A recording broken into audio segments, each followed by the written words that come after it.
I don't forget that in case we want to send it to anybody else. So before I kind of start things, I always kind of ask if you can, I recognize some names, so thank you guys for joining us again. But a few people are new, so if you can just say where you got the email about this event so we know what's working, or just introduce yourself so that we can all kind of get to know each other and talk to each other. You know, this is kind of like semi-professional, but we do want to get to know you guys. So please put in the chat how you heard about this event, you know, where you are in life, your level of study, like if you're a freshman, most people probably are sophomores, third years or fourth years, just let us know. So I'm just really waiting for some of our stragglers and then, or latecomers, I shouldn't call them stragglers. And then I'm going to jump right in and start with you guys. So I'm not seeing anybody in the chat. Is anybody chatting? Or is it my chat? Oh, I see one. It'd also be helpful to know, like, it'll be helpful, honestly, for my presentation too, especially like if you're applying this cycle or, you know, what I'm going to focus on most. So yeah, definitely. Exactly. That would also be helpful. So please do let us know, applying the cycle. Good, good. So we know if it's going to actually help. So we are going to, let me just give some people some time. Let's give them 2 more minutes and we'll start, because I don't like keeping everybody here for too long, but we'll start soon. So yes, let me just read a few people. Thank you. Let's start with Christy, sophomore from Hunter College Pre-Med. Thank you. Oriela Tishe, I know you've been with us before. Thank you. Kyeisha and IG. Oh, applying the cycle. Good. I know my girl, Daniette, she's what has she done with me before? She's followed me around. What's that thing called? Shadowed me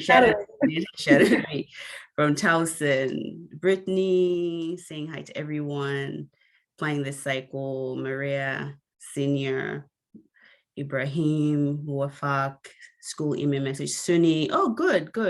So they're actually sending out those messages that were sent. Stephanie, Alfonso, senior chemistry pre-med from Sunni. Ajayi, Keisha's Instagram applying the cycle. Good.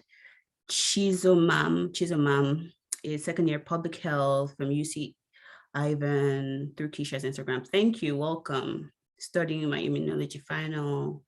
Nicholas, I'm currently junior majoring biochemistry. Mona, thank you for joining. Third year from University of Washington.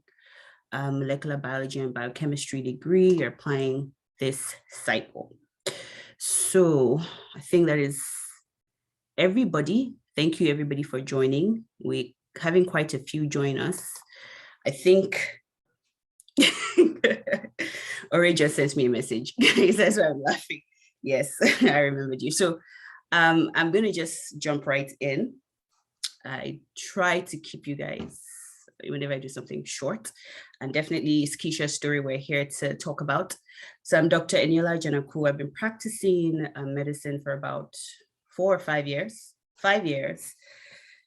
Like my big girl job for 5 years. And I don't usually like to talk about my bullet points. I went to Howard for med school. I did my residency in Inova Fairfax. So I've been in the, what we call DMV area for over 10 years, but I don't like to talk about that because you can always Google that about me. Oh, I'm also a writer. I've written a fictional book based on med school. It's called the Still series.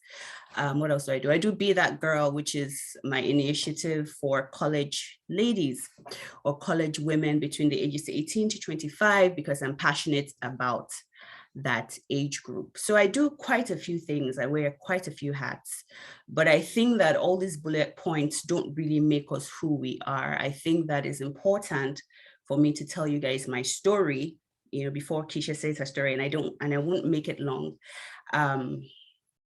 So I'm the daughter of a single mom who wanted to, her two girls that she had wanted to be doctors. And I remember that day, my mother looking at me and saying, how are you going to do it? So I realized there are a lot of people with backgrounds of how you're going to do it. You're the first person in the family. How's this going to happen? And, I said one thing to her. And basically, also, my sister said that thing to her. And she's like, I'm going to have faith in God. And literally, on a prayer and faith, that is how I made it through med school. I actually got a frame of the word in Hebrews 12 that says, Hebrews 11 that says, God is a rewarder of those who diligently seek him, that without faith it's impossible to please God. And I think that it was just by God's grace that got me through medical school and through, being a physician even right now. So what is the moral of the story? I always talk about seeds, if I do be that girl. And seeds are everything that you come into contact with, whether an idea, a thought. This whole event is a seed. Going on Instagram on Kyeisha's page is a seed, because if you don't even realize it, she's teaching you guys. When you click on her page, when she posts something, she's saying a story. And seeds, they build ideals. These are ways you begin to believe, and you don't even do it consciously. And so the seed I want to leave you guys with is that your dreams are valid and your dreams are possible, no matter your background, no matter how many times you failed or didn't fail. No matter what you've been through, your dreams are valid. One thing you have to believe in is that you have to believe in yourself first, because obviously Lighthouse is faith-based, if you didn't know. But number one, not only believing in yourself is the first thing. Even though God says you can do it, if you don't believe you can do it, then it doesn't matter. So you have to believe in yourself, number one. Number two, I believe that you have to really trust God to take you through that process. And the only way to trust God to take you through that process is to have a relationship with God. And so I did not start Lighthouse, and I'm not here on my Monday evening because I'm a good person. It's because really God has placed me in this position. And I felt when I was growing up, I lacked mentorship, I lacked direction. I just struggled through my pre-med years to med years, and I kind of made it through, but it was really just God that kind of had mercy on me so that I can be at the other side now, telling you guys that it really was my relationship with God that got me through this. So I always do the plug of my personal story, and I don't use it in terms of, I went to this school, I went to this residency, I'm doing this initiative. I talk about the struggles I went through. I suffered in med school. I really suffered.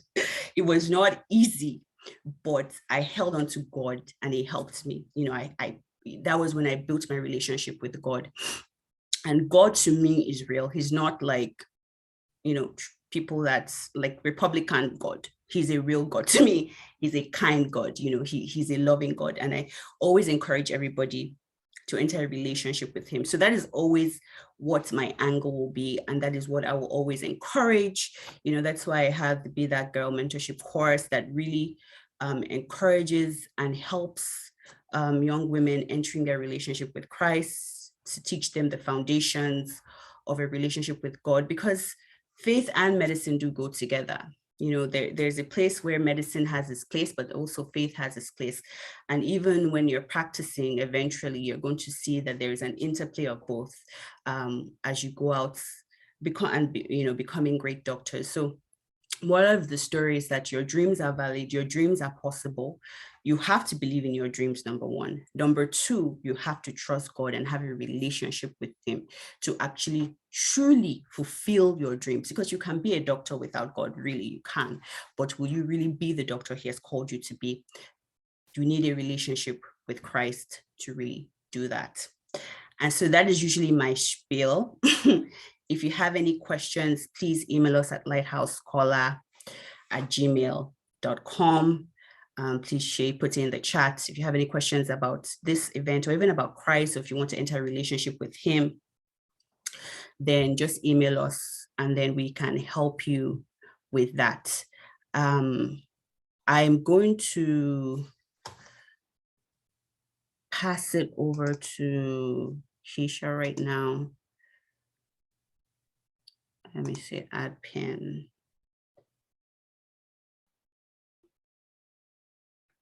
Yes, so I'm just going to pass it over to you. I'm just going to pin you for everybody. I'm assuming everybody read the email and they know your bio, but if you want to introduce yourself, if you don't think you need to, don't. But if you want to introduce yourself, please introduce yourself and let us know a little bit about you. So I'm going to pass it over to you. Great. Spotlight you for everyone. Great. Well, I'll go ahead and, yeah, I'm spotlighted. Perfect. Well, I'll go ahead and start sharing my screen. I think similar to you, I'm not going to give the bullet point introduction because I'm also here today to tell my story, and we'll kind of get those things as I go across. And that was amazing, your story as well. And I hope that the way that I kind of framed this, hopefully you guys can still see this, but the way that I kind of framed the presentation today is really about exactly that, which is like having the dreams, dreaming big, you know, and then also making it a reality. So happy and honored to be here today. My name is Kyeisha Lawrence, and today I'm going to talk about chasing the dream. So I wanted to start with this slide, and this is basically the bullet points, right? This is the where I am now, and this is basically what everyone's seeing right now. If you either know me personally or you're seeing me on Instagram or from my blog or wherever, you see the end result right now, and that is 13 medical school acceptances, accepted to Harvard, graduating from University of Maryland with straight A's, magna cum laude, and multiple awards, multiple leadership positions, just amazing stuff. But honestly, what I want to do today is kind of break down my story into really who I am that's behind all of these accomplishments. I think that photos like this here that I made, or just this in general, this slide, it's very inspirational. And I know because I have people that I'm inspired by and that I look up to, that I see something like this and I'm like, okay, they did it, I can do it too. But I know there's also another side that you see something like this, you're like, oh, this is so inspirational, this is amazing, but I can't do that. That's her, she is very lucky or whatever. That's not for me. The truth is we all have our individual journeys, and yes, you shouldn't aspire to be exactly like someone else. But I think what I want to share today is that, like I said, making the dream a reality, and whatever it is, your fullest potential that God has planned for you, how do we get to becoming that reality, to get to this amazing look where you can look back at your life and what you've accomplished so far and who you are as a person so far and feel proud of that because you know, like, okay, this is where I'm supposed to be. So this is what I'm going to tell you all today. So I want to start with where I started. So going from all of those amazing accomplishments to my story. So I'm also the product of a single mother. I was born and raised in St. Martin, which is a small island in the Caribbean. If you're not familiar, it's the best island in my biased opinion. And I love this photo here because this is me. It's a small girl getting ready to go to school. And I always love school. Like that has been a truth for the longest time. This is outside of my apartment. So nothing fancy, very humble little apartment that we lived in. And this is a photo of me in our cultural wear. So I immigrated to the United States in 2014. I'm the eldest. I have 3 younger brothers. And so I moved here with my mom and my 3 younger brothers, leaving behind my island. I lived all my life, my family, you know, my grandparents, my cousins, my aunts, my father, all of those people were left behind. And we really came to the US because my mom believed that she wanted the best opportunities for us. Being a young mother, she had to, you know, quit out of high school in order to take care of me. But she was always told, like in our family, education is so important. And so when we had the opportunity to go to the United States, she's like, I want to give you the opportunities that I didn't have. So all of those things definitely were like very important for me, knowing the sacrifices that were made. And then you have the other sacrifice or the other pressure, honestly, of being first. So I'm first in a generation to graduate from a four-year college. My brothers are right behind me. And I'm also first in my family to apply to medical school, to get into medical school. And now, in a couple years, I'll be the first physician in my entire family. So with that, a lot of firsts for me personally, I put a lot of pressure on myself having this background because I know the sacrifices and I don't take things lightly. So that's something, as I go through and I discuss my journey, it's something that I have to balance. No one puts pressure on me, but I put a lot of pressure on myself, but we'll talk about that more. So I want to talk a little bit about also my story on like, how did I get here, as in, why am I even going to medical school in the first place? And when I moved in 2014, that was a big life change in itself, but then I was automatically hit with other life changes. So in that same year, a couple months after we left, I had lost my little cousin to leukemia. And that hit me really hard because he was only 9 years old at the time. It was definitely hard also being now in a new country and not even being home, when he passed away.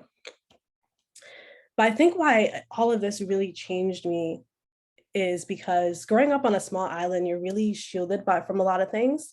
And honestly, like in my naive head, I thought cancer was something that didn't happen to us on the island because we don't have big hospitals. We don't have cancer centers. The only time I saw the word cancer was when I turned on my American news and would see commercials. And like, I thought it was just, it's not something that happens for us. And obviously that's not true. I know that now, but that's just to show you the mindset of what I had growing up on this small island. And then, so that hit me hard, realizing that there are these diseases out here that we're all susceptible to them.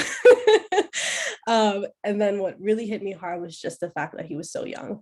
I think losing a child, like in any circumstance, is incredibly heartbreaking. And it made me think a lot, even though I was only 14 at the time. I was like, okay, he's no longer here. What am I doing with my life? Realizing the privilege of every single day in life, that it's really deep for something to be thinking about in your early teenage years. And then a couple months later, I lost my great grandmother, who's on the screen. And she was just like my absolute role model. She's an amazing, amazing woman. Her name's Grandma Ello. And she also had a substantial impact on me. I remember flying back home to St. Martin and going to her funeral and just hearing all the different ways that she touched people's lives on the island. There was not a person that she wouldn't give something to.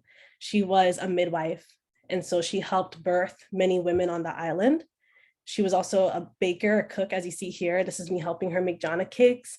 And I just remember anytime someone would visit the house, for me as a little kid, she's like, child, go and get something for them. I have to get them tea, I have to get them food. No one left empty-handed, but she did that for the entire community. Like, she was just an amazing woman. And so I remember being there at her funeral. And of course we're sad, but we're also celebrating her life because she lived a full life. And those two things combined really made me think, okay, what is my purpose? Like I said, I was already thinking about, losing someone so early. What am I doing with each day of my life that I'm given? And then hearing all of this, it made me think, okay, when my time on earth is done, whenever that is, what is the impact that I'm leaving behind? And so none of that is really, you can do that in a lot of ways. That's not medicine, but basically, obviously it became medicine. But honestly, at this time, I was just like, what is my purpose? And I knew it made me reflect deeply on who am I as a person? What are the things that I value? What are the strengths and skills that God gave me? And then I just found the seeds, like we mentioned earlier. So the little opportunities where it was like, I saw opportunity to volunteer at the hospital, and I just like, oh, that's a great way to give back. Now, all of a sudden I'm in a hospital, sophomore year of high school, and I'm getting that exposure that I didn't know would lead me to medicine. And then I did like research thing for leukemia because I was trying to give back and raise money for leukemia since my cousin passed away from it. And then that showed me research hospitals at Johns Hopkins in Baltimore, again, stuff I'd never seen before moving here. And so all of these seeds were being planted that ultimately led me to medicine and finding out what my purpose was. So it's end of high school, and I'm like, Mom, I think I want to be a doctor. Where everyone's like, okay, doctor, okay. I was very I still am very fashionista. I also did a lot of singing. I'm very creative. So everyone thought I was going to go into the arts. And then I was like, I think I'm going to be a doctor. And everyone's like, okay, fully supportive. So here's me on college now, University of Maryland, and I'm doing this pre-med thing. No idea what that means. No idea what being pre-med means. but I was determined. Like I mentioned from the beginning, that's already in my attitude because I take advantage of my opportunities. And I was like, if this is something I'm setting myself out to do, I'm going to find a way to do it. So I'm ready in college. And within the first 2 weeks of my college, Hurricane Irma hit St. Martin. So these are images here of what the hurricane did to the island. And it was a Category 5 hurricane. This is actually of my childhood apartment where I was standing in front of in that little picture in my uniform. So a place that I love dearly. I never thought I'd say goodbye to it. Completely demolished. This is the little apartment here. And then these are just the neighborhoods. So 90% of the buildings on the island were destroyed.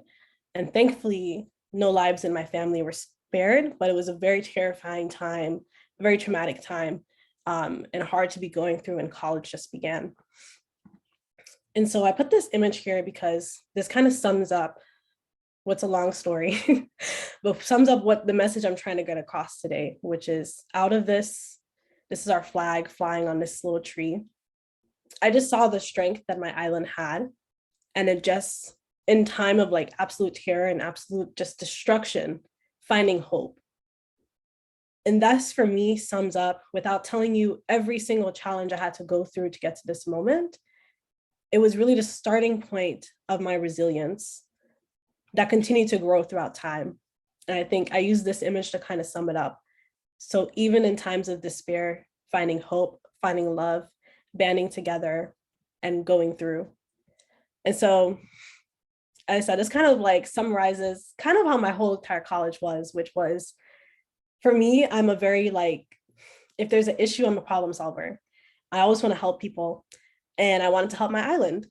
And so again, turning what was a really big negative into a positive for me, being so far away, was being able to send items back home. And so I was able to raise 500 items and ship it back to my island. And again, that's just one story at the very, very beginning of my college, but I think kind of sums up what my college experience was, which was not always being easy. I took a lot of time just to graduate on time, 20 credits, 19 credits, working summer classes that were very difficult, and then no break, right into Mcat studying, and a lot of long nights and a lot of personal things going on across the way, as we all experience. We all have our ups and downs. We all have our challenges that you can sit in a classroom and the people around you don't know what you're going through, right? But this is why I'm telling just my story today. And so with every challenge, I'm just working through it, being a positive person and being resilient. And also along the way, finding out what were my skills and characteristics and who is Kyeisha? Like if I exit a room, what do people say about me? And I found myself to be someone who's definitely a leader. I love making initiatives. I love creating community. And I think that comes from me being from such a small community and such a small island, that wherever I'm at, I want to make a stronger community there. So I did that in different organizations. I'm someone who, I said, loves to help. And so I'm usually in the classroom sharing notes. I'm someone who is very determined. So I was usually in the first row of the classroom, hands up, trying to get the answers, trying to do the best that I could. So yeah, this is just a little bit about me. So kind of going back to what is my purpose and finding that out throughout college. And again, it kind of summing into realizing that medicine accompanied everything that I wanted to get out of my life, caring for people in a very personal one-on-one way, but also giving me the opportunities to do research, to do community work, to really impact communities in the way that I wanted to, which is in their health. And so now I want to kind of transition a little bit and kind of discuss the journey, discussing my purpose, but now how do we get there? AKA, how do we become a successful pre-medical student? So in my first year, again, trying to find out what it means to be pre-med, you kind of hear these things. So I just heard like, okay, well, you have to have all A's. That's definitely not true. You don't need all A's. People get into med school without all A's. But that was like one thing I heard. Then I heard, okay, you have to do research. Also not true. You do not have to do research to get into medical school. And then something that really intimidated me was get clinical experiences, which I was like, okay, I'm here on this campus. I don't have my own car. I don't have connections in medicine. I have no idea how to get shadowing. Like, it's all very overwhelming when you hear all this and you're at the start of your journey or in the middle of your journey, wherever you are, honestly, and you feel like you can never be good enough as a pre-medical student. So I want to kind of not have this slide and instead talk about what I actually did to get here today. And the major thing that I did is, yes, I followed along and, like I said, figuring out, okay, how do I be successful, knowing the check off things I had to do to be pre-med. But overall, I just followed my passions and stayed true to myself. So some things I did do research because I was in a 4-year research program that just introduced me to research. And that's a whole other story because I didn't even select to be in that program because I was intimidated. I didn't think I could do research. I got put in it anyways, and it turned out to be the best thing ever for me. I do research now at the NIH, and like I'm gonna do research in medical schools. Like that's just something I liked. I did a lot of leadership. Like honestly, I remember applying to medical school and still feeling hesitant because I was like, oh, I have so much leadership on my application, and like not everything's all medicine. Clearly, I was fine, right? Again, do what you're passionate about.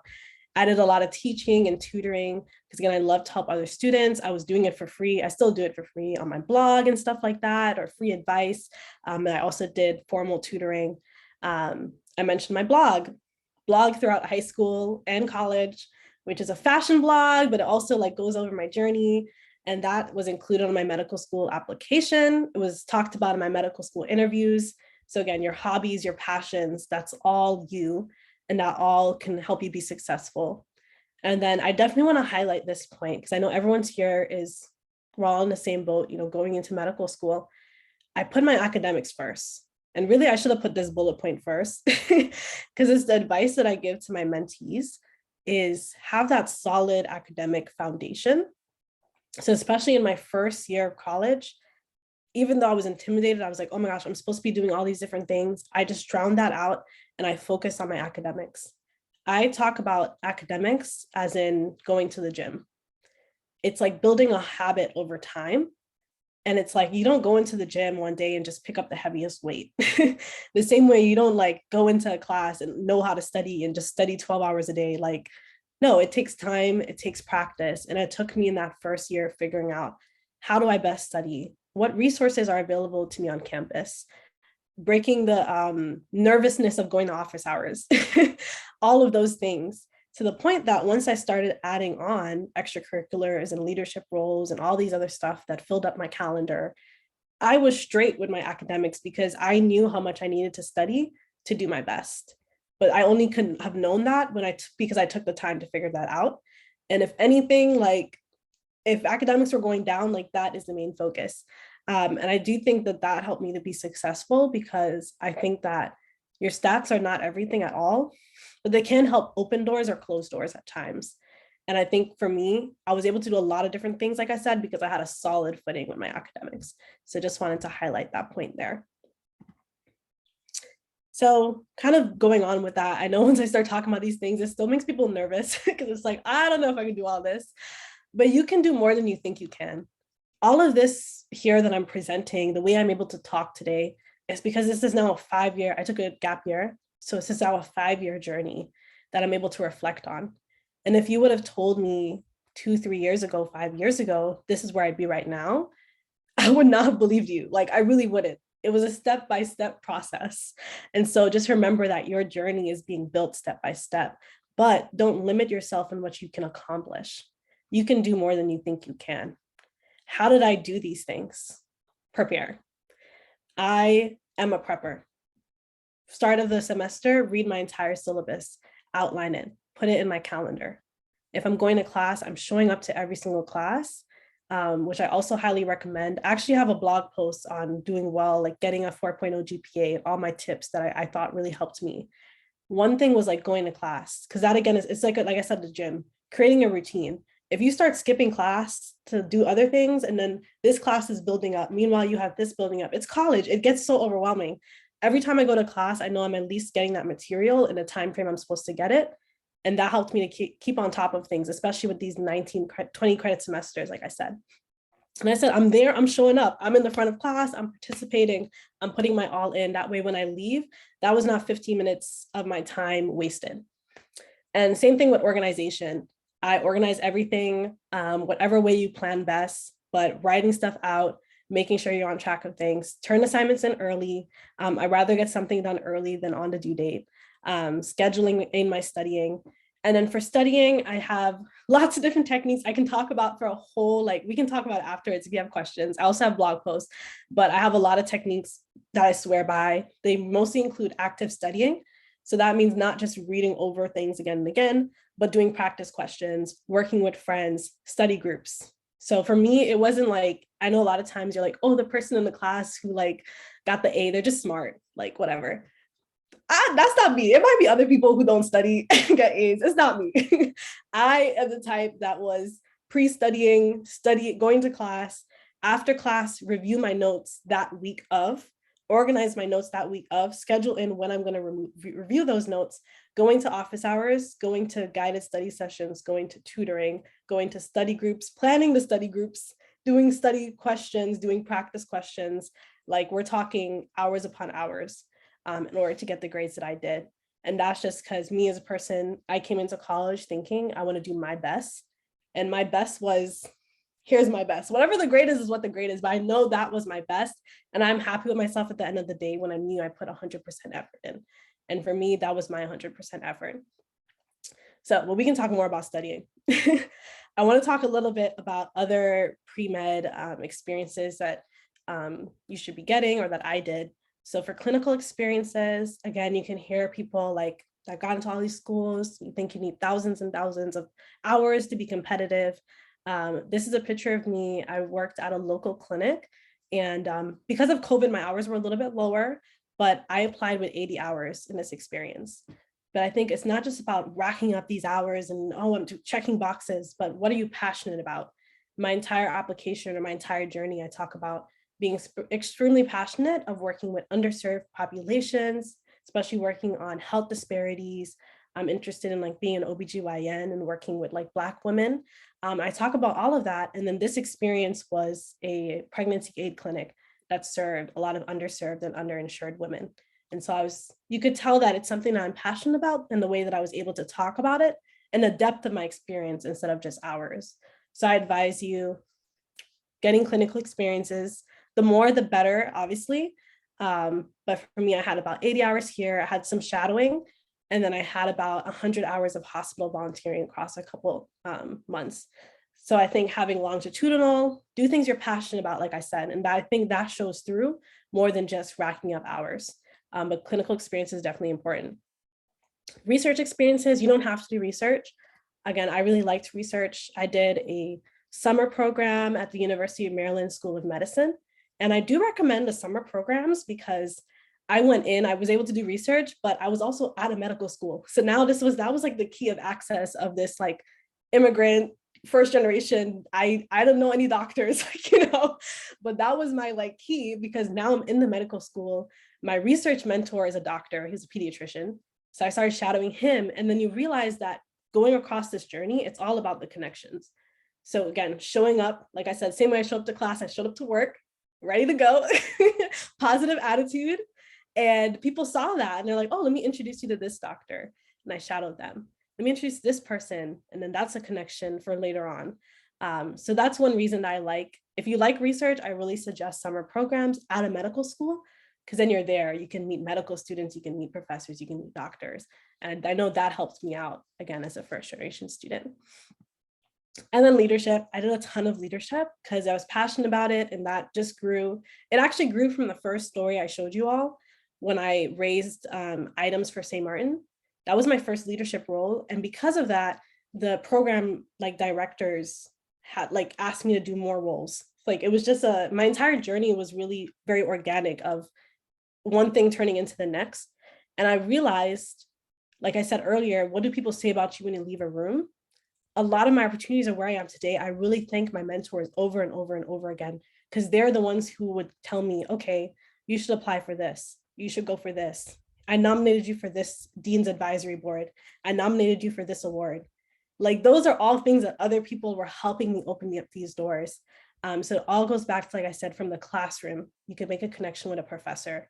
From whatever program you're at your undergrad, you can make a connection there. Your pre-med advisor, go out and make connections with people. Be yourself, let your true self show through, because that ultimately is what got me in a lot of these spaces, that I didn't come into college with this roadmap of I need to do these things.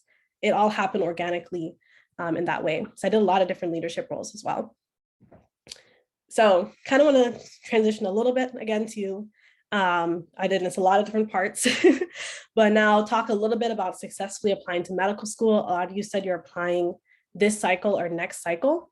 So a couple tips. First is plan ahead. Wherever you are, even if you're a freshman, sophomore, you can already start planning ahead, because honestly, applying to medical school is a lot. It is a lot. And I think honestly, the process itself is like a gatekeeper.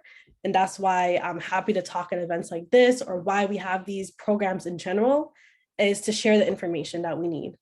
So plan ahead. What are the prereqs that you need for medical school, especially if you're not like a biology major? Are you meeting them? When will I take the Mcat? That's definitely a question you can ask yourself sophomore year, junior year. And that's important, because you need to know that the year you apply to medical school is a whole year before you matriculate, before you start basically. And so you need your Mcat done before then. So you end up planning out your life 2 years ahead of time. Again, when will I apply to medical school? If you know, I knew I wanted to start in 2022, I applied in 2021 of last year, basically. And on the blue, things you can be doing now. Meet with your pre-med advisor once a semester. Even if you don't need help, build that relationship with them, because they're writing you your letter. And again, like I said, that relationship, that people power, like that, there's so much power with that. And you never know what other opportunity or what other advice they have for you. So always be open for advice. Have a mentor who knows the medical school application process. I think is very important. I definitely found mentors just online. There's something called like Black Girls White Coat. I got a mentor through there, reaching out to people.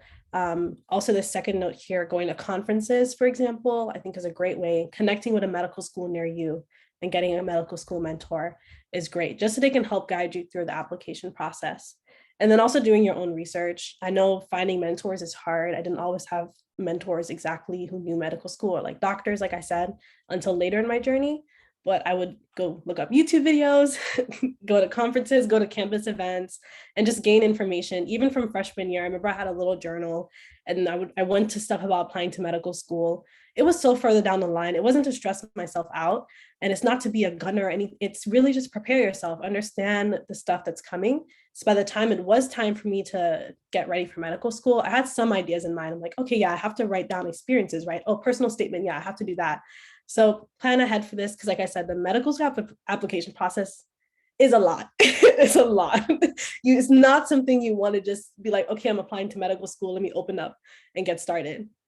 Like I said, 1.5 to 2 years prep ahead of time.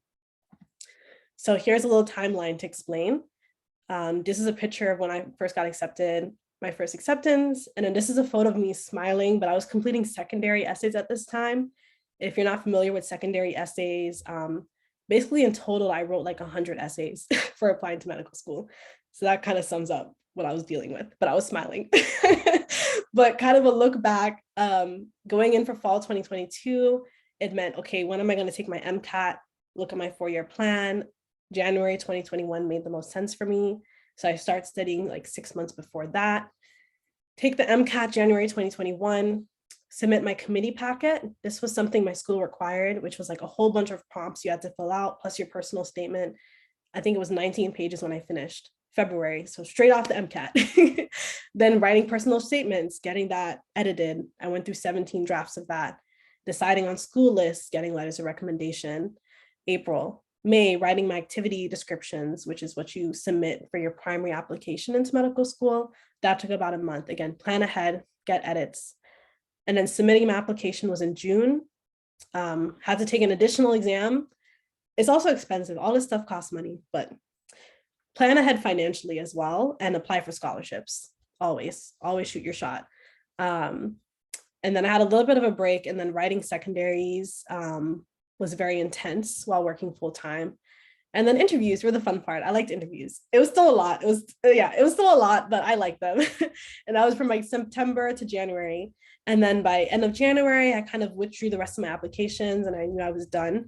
And then it's still stuff now. It's still financial aid. Even now, I'm still in the cycle. Now I have to do get an apartment. I have to like do all these forms, and it's never ending.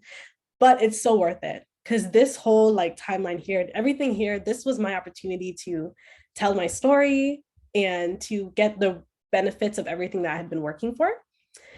So a couple of things more: be organized. Like I said, do your research and start. I made something always, it's always aspirational, right? So I called it white coat loading, getting my white coat. And you see all the different folders here, because again, it's a lot of different stuff. Taking headshots, getting ready for interviews, emails that I would write to people asking them to help me out. So definitely staying organized in the process is super important. And then I also wanted to mention that as you're getting ready to apply, tell your story. Really what it came down to was a lot of steps. Like I said, it is a lot of editing. It is a lot of work. And it's stuff that I would do like after all my schoolwork was done, on the couch with a show in the background, you know, editing with my friends, having that support system. But you do have to put the hours in. I would set aside a couple hours every week in that senior spring before I was applying, just to make sure I was giving time to my application. But as you're working on your application, make sure you're telling your story. And so this is a bit of my personal statement. And I have a video and blog on my personal statement, so I won't read the entire thing for you because I don't want to take up too much time. But it basically is a story I told you here today. I talked about St. Martin. I talked about bush tea, which is a tea we drink on the island, because I wanted to bring in like my culture and stuff. And then I talked about my little cousin, like I talked about Grandma Ella, her impact on me. And then I talked about what I wanted to do in medicine. So I said all the roles I wish to fulfill: caretaker, advocate, scientist, rooted in my values of compassion, selflessness, and advocacy passed down by my great grandmother. I'm driven to use medicine to serve my communities. I talk about being a trusted figure and basically wanted to work and like help my community out and to bring health, not only like working in the hospital, but bringing health to the communities that need it is something that I want to do. So yeah, just make sure that whatever your story is, tell it in its most vulnerable, most truest form, because that's who you are. And I don't think you have to hide away anything of who you are in this process. I didn't, and I was successful. So, so yeah, so I hope that this helped. I really, like I said at the beginning, wanted to go from just chasing the dream. I brought back this photo again. It's very aspirational. It's crazy. It wasn't even my dream, honestly. I just wanted to get into one medical school, if I'm being honest with you, like completely. That was all I wanted. Like I said, sometimes the dream or like what God has planned for you is so much bigger than what you can imagine. So make it a reality. Work to your very best of your ability. Don't let yourself, you know, like I said, put down your dreams. Whatever it is, know that you can achieve it and just keep going about your journey. So thank you guys, everyone. I have my information here. Feel free to email me, follow my blog, Instagram and Twitter. And then I thought we could just open it up for like questions now.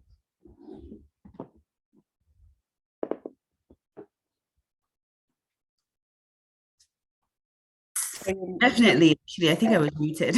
Yes. So, thank you so much for that. I think you have to stop sharing your screen so we can see you. Can you do that? Awesome. Yes. Yeah. So one thing that really stood out for me about your story is that sometimes because we have a dream, and I've been there, I did it, we kind of like, oh, let me do research, let me do this. But I saw like purpose and passion. You were actually interested in these things. And you had the 4.0 blah, blah, blah, which is really important in medicine. Medicine is about your grades. Let's not lie to each other. However, you were a real person, like the blog. These are things that you would do even if you were not doing medicine. So I think that this is a very big takeaway for everybody, that things that, you know, it's so great that you put your blog, because things that you don't necessarily would look as something that they would say you should put in your med school application. You actually put it like, so if anybody plays basketball, or, you know, you're from another culture, you know, Nigerian, I'm Nigerian, you know, you're Trinidadian, you're Indian, things like that, how you have to make yourself stand out as a person. So I thank you for chasing purpose, because I think that's what I hear. You were really being yourself. And that's what came across in your applications. And I feel that because these people see so many applications, and to be honest, if you're going to enter Harvard, they probably see a lot of 4.0s, you know, they probably see a lot of high Mcat scores. So how are you going to stand out? So I don't want people to leave with that kind of sense that, oh, I don't have a 4.0, I don't have all this. What is your individuality? There's something that God has placed in each and every one of you that makes you stand out. We do not have the same fingerprint. I've seen so many patients. Well, most patients act the same, to be honest. However, you know, there's always nuances in the craziness of some patients. So let's scratch that. We won't say that to everybody. However, let me be serious. The thing is that be yourself, and, you know, ask God how you can be an individual and shine, you know, shine your light. So before I talk too much, please, if you don't want to talk, put your questions in the chat for Kyeisha, so she can know. But I'm going to start off with one thing. You know, it looks like, I know college is a lot, and I follow you on Instagram and it seems like you also have a social life. So how do you balance all these things? Because it's like you're a gunner of the gunners, like type A gunner. I mean, you balance everything. Like, how would you say, you know, balance all that you're doing? Yeah, that's like the most common question I get. And I always laugh because like I struggle with the balance for sure. Because like I mentioned in the start, I actually never came back to it, but I put a lot of pressure on myself. And so I remember in the beginning too, it was like, oh, like maybe my friends are going out, but I was like, I need to study more. And so in the beginning, I wasn't always the best, but I learned over time, like I said, it's a journey. And so I had this personal journey of learning to let go, learning to take the time to spend time for myself. So I think especially if you follow me now, like it's a lot more balanced. And things that I did was what helped me out to like transition that was setting one day of the week that I did no work. It's like, doesn't matter like how busy I was. It was Saturday for me. It was like no work and just be able to do other things.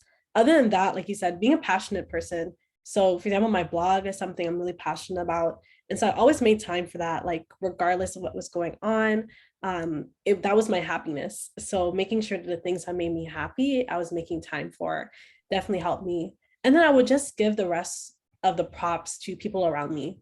So like getting really good friends, I think is also good. Like the people you surround yourself with. If you're surrounded with people who are just like, we can't have fun and they're making the environment very competitive and you're getting stressed by that, like I think that wouldn't have helped me.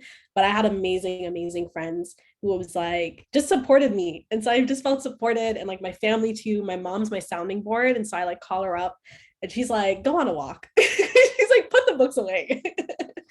And I think I'm happy that I went through this whole journey, because now as I go to medical school where I know it's about to be a lot of information that I feel like I could study. They say you can always keep studying in medical school, but I'm glad I'm going into it this mindset now where I'm like, I'm going into pass because it's pass fail. I'm going into pass. I'm going into learn from my patients, like to be the best doctor I can be. But I'm also know that I'm not going to make it far in life if I don't take the time for myself. So yeah. Exactly. I like the balance. I like you saying that one day a week that you rest, because even now, you find as a physician, even in residency, you kind of like feel guilty when you're not doing anything. It's because you're trained to be always so busy. So if you learn that from now, it actually helps. So I have some questions. Let me read that. What would you recommend for clinical experience? I had no luck finding shadowing opportunities, and jobs like scribing wouldn't hire if I can't work during the semester all year round. And I only have time during the summer and winter breaks. Yeah, I would suggest, like I said, passion speaks numbers. So I also struggled. Like the clinic I wanted to work at, for example, closes at 4. And I kind of hinted that I had like very heavy course credits. And so I literally had no time in my schedule and they weren't open on the weekends. So there were a lot of semesters that went by that I wasn't able to go to that clinic. But when I finally was, I'm like, so my hours weren't that much. I started in my junior year. But that is a huge point that I talked about in my personal statement. I talked about in interviews, like I said, the depth of the experience. So if there's any type of like clinic around you or hospital around you and a patient population that you're really interested in, I would look to doing something like that. But yeah, it doesn't have to be a whole bunch of hours. Your summer or your winter breaks are perfect. I did hospital volunteering in that time. And again, it's a couple hours in the breaks. You might feel stressed, but I think if you're doing impactful things that mean a lot to you, then that's okay. And you can always explain as well if you have extenuating circumstances, why you weren't able to get more hours. So just to be clear, clinical experience for pre-meds is like the volunteer work, the shadowing, things like that. Yeah. Okay. Just wanted to be clear. We have a few questions, so let me go through them. Hi, Kyeisha. Thank you for sharing your story. I have a question about getting a good GPA. What is your advice for a student who is very worried about her grades and GPA? Yeah, I mean, like you said, the grades definitely do matter. Like they do. It's not impossible, like to get into medical school. Like you can always like do things to improve your GPA. So I would say my biggest advice is if whatever your GPA is right now, clearly you're not happy with it, like you're asking this question, is make sure you take a step back and reflect. What are my current study techniques? What am I doing right now that's not working? I do this on a constant basis, or I did when I was in school. After every exam, review the exam, for example. What questions did I get wrong? Even if I got a 99%, what's that one question I got wrong? And I know that sounds very like, oh, like, but no, that's the mindset you should have. If you got something wrong, why did I get it wrong? Because you never know how that's going to come back up in another like sense. And so do the same thing right now. What are your current techniques? What class is it? Certain classes that are bringing you down? Is it chemistry, let's say? And then seeing ways that you can improve. So I would look for tutoring, I would look for office hours, trying the different techniques. Everyone's different, so I can't just give a formula. But that's the main thing I would say is make sure you take a step back, stop what you're doing, reflect. And I'm also happy to talk more in depth one-on-one and figure out like what exactly is going on with your grades. And then just focus on getting an upward trend. So once you figure out what's working for you, like I said, academics first. So focus on like getting that upward trend, still keep the things you're passionate about going, maybe lessen a couple things that you're not even passionate about anyways, to really focus on that upward trend. And then once med schools see that, that can help you out a lot more. Okay, next question. Thank you so much for sharing your journey with us. I have a question about clinical experiences. I'm applying this current cycle and wasn't able to get a lot of clinical experience during the pandemic in college, and I'm worried it might reflect poorly on my application. Do you think including my high school hospital volunteering is, I think I lost that. High school volunteering is all right on my activity section is all right, yeah. Yeah. If it was personally impactful for me, or is it generally better to only put college experiences? Thank you. Yeah, you should only put college experiences. My hospital volunteering started in high school, but continued throughout college. And so I included that, but I broke up the hours so they could clear, if a school looked at it and they saw, oh, that was high school, we're crossing it out. I only included that because if something longitudinal, then they can see, oh, she started in high school, she continued in college. If you only did it in high school, I would leave it off because they're going to see that as like, why didn't you continue it? I do think, like I mentioned, clinical experience is important for applying. I think you can have a very, very strong application. Like we said, grades, it's not everything. You can have great grades, but if you don't show, like, end of the day, it's passion, right? You're there persuading the medical school. I want to be a doctor. Let me into your medical school. Give me the seat. I'm ready. And then they look and it's like, there's nothing clinical. I think it's going to make the application really hard. I think in those cases, like I said, it's a journey. Is it 1 year difference pushing back your application and spending your time this year doing something that shows I want to be a doctor, something where you're working with doctors, something where you're getting that exposure, I think would be important. Again, I'm kind of answering vaguely, but I would say applying with like no clinical experience in college at all would be risky from what I've heard. Okay, awesome. And the next question I think was from Daniette. What did we get another question again? Yeah, Daniette. Can you please talk about your MCAT prep, such as what resources did you use? Were you working while also studying? If so, how did you balance those? Great question. Yeah, that's super great. MCAT's such a big topic. I have like a MCAT workshop I did and a whole blog and like Yeah, I'll drop the links below because it was like a whole hour and a half just on Mcat. But in general, I try to use a lot of free resources. I did get Kaplan books and then UWorld, which I highly recommend, and then getting the double AMC practice material. And then as far as like how do I study, first doing content reviews, so reading through books, and then it's just a lot of practice questions and then practice exams. So I think I took a total of 11 exams spread out like once a month, and then closer to the exam they get closer and closer. And that's like the best way to, honestly, the MCAT, I'm like, it's learning how to take the test. You like, I did well in my classes, you know, my GPA, like I still like when I first took the MCAT, it's like 50th percentile because like it's not on just the material, it's learning how to take the test. So you just want to do questions and questions and questions. I wasn't working during the time. Actually, yes, I was a tutor during the time and taking classes and leadership and like honestly, my opinion is have when you're taking the MCAT, have some kind of break, whether it's summer break or winter break, or whether you can take time off from your job, some time where you just dedicate to the MCAT because it's very, very hard to do well if you just have all these other things going on. So for me, I had like 3 weeks of winter break and I was like, oh my God, my exam's coming up. And I finally had time where I cut everything else out and was just on MCAT. And I learned that that is what I should have been doing. You need that dedicated time. But yeah, I'll drop the links to other MCAT stuff. Okay, awesome. Hope I don't forget any question. I think it was Brittany that was next. Hello, I'm also applying this cycle. How did you practice for interviews? Also, how long do you study for CASP? I'm taking my MCAT in May and I want to take it right after. Great. I'm just asking someone to bring my laptop charger. Okay.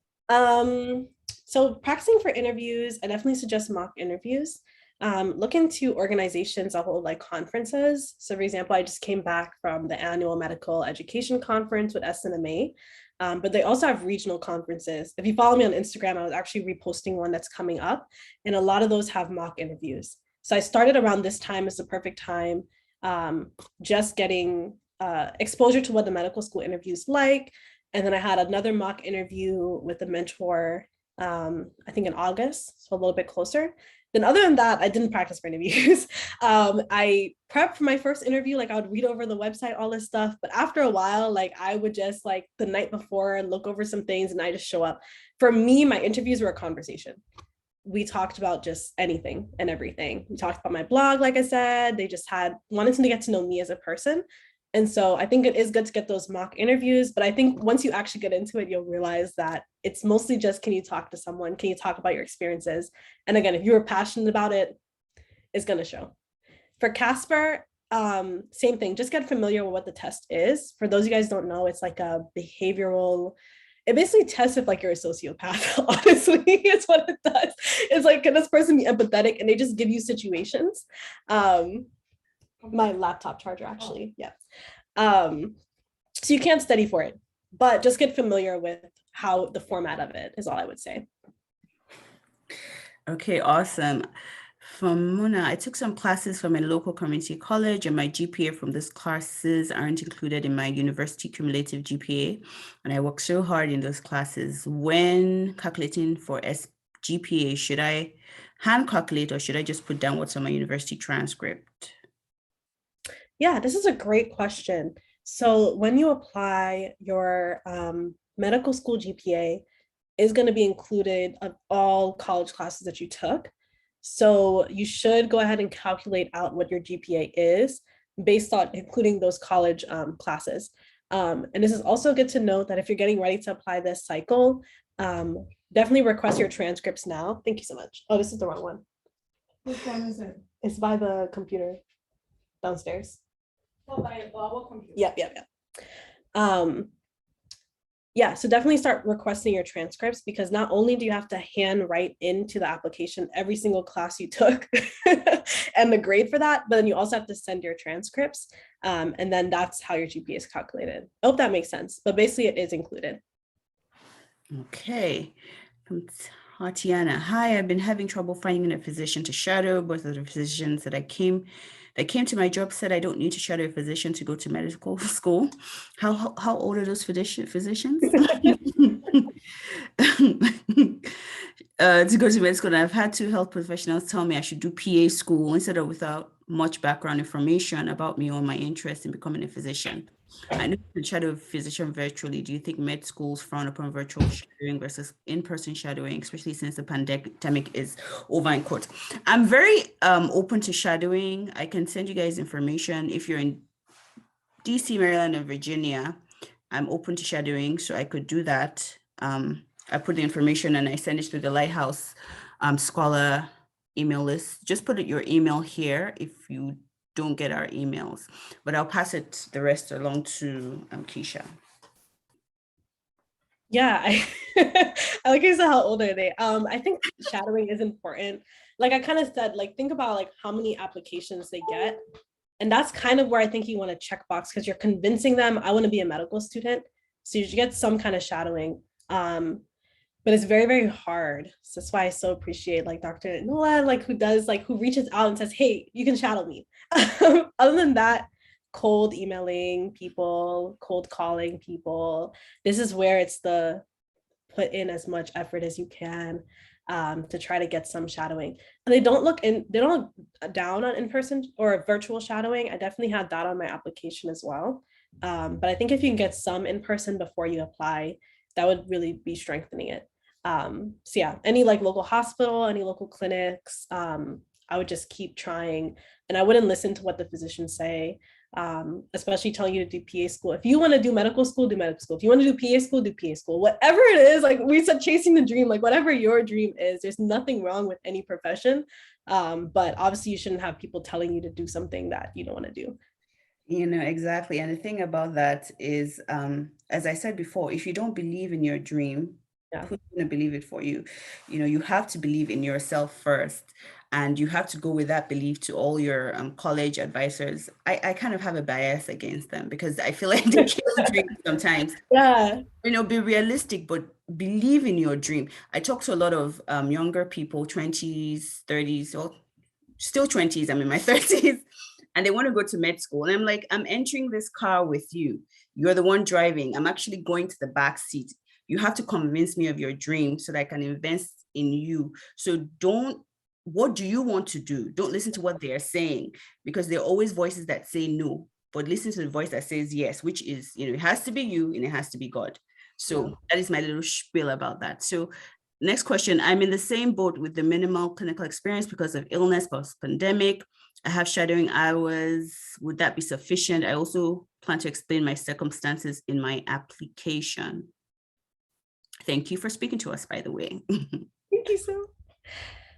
I guess it's hard to say. Like, I'd be happy after this I'll also put my email again to email me like what your application will look like. So like I said, my application was like leadership, research, clinical, like, I didn't have a bunch of clinical experience, but I think you need clinical experience in order to be persuasive. And like, I could draw on those interactions, whether in the secondaries, tell me about a time with a patient, the personal statement, tell me about why you want to be a doctor. The interviews asked me about lots of times, tell me about this time that you saw a physician do the XYZ. So there is, I think, a minimum like clinical experience it's not a number. I think you have to know, do I feel comfortable applying to medical school with the exposure that I've had, is what I will say. And again, time is not up. Things are opening up. So if there's any local clinics, any type of clinical experience that you can get between now and when you're ready to apply, I highly do suggest it, just to be the strongest application that you can put out. Awesome. Next question. I took some of my prerequisites such as statistics and psychology during dual enrollment at a community college. It's been a while since I took them, and I was wondering if med schools would still accept these classes, or if you suggest retaking them. I got a C in both. This is a really good question. I think this is where I kind of talked about like the doing your research part and the planning ahead. I'm so glad you guys are asking these questions, because you really do want to look like, oh, I might feel I'm ready to apply. Then you get ready to apply and you're like, oh, medical schools don't even accept these classes. I will say, since you said dual enrollment, that should be fine. But if you have AP credits, a lot of AP credits, definitely meet with a pre-med advisor, look over the pre-med prereqs, because a lot of medical schools do not take AP classes. So I remember I even got worried because I had credits for AP English. So I never took English 101. When it's time to apply, finds out medical schools require 1 year of writing / English. Thankfully, I was a French minor, and so all of my writing and humanities counted. But imagine I was ready to apply and I never took another writing class. So just little things like that. So I don't know for sure, but definitely look into it.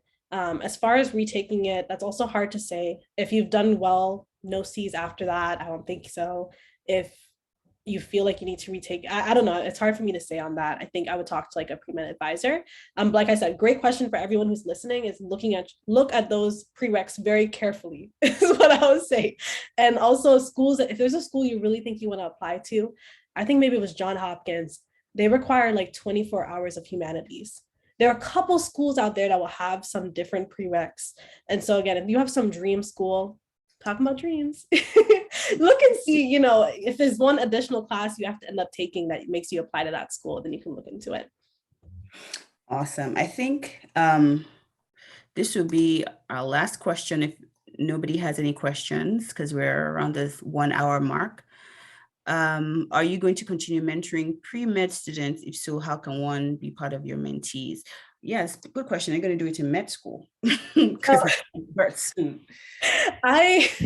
I'm really trying, my gap year, I focused on like mentoring. I said I was doing 3 things in my gap year. Working at the NIH, which I'm doing. I did a leadership program, again, leadership. I do a lot of leadership with the SNMA, and then mentorship. I would say right now I'm trying to focus as much as mentorship as I can before medical school starts, because like I said, academics first. I was that way in college. I want to be the same in med school. So when I go in, I don't want to, I just want to focus on academics and get my footing before I add other things.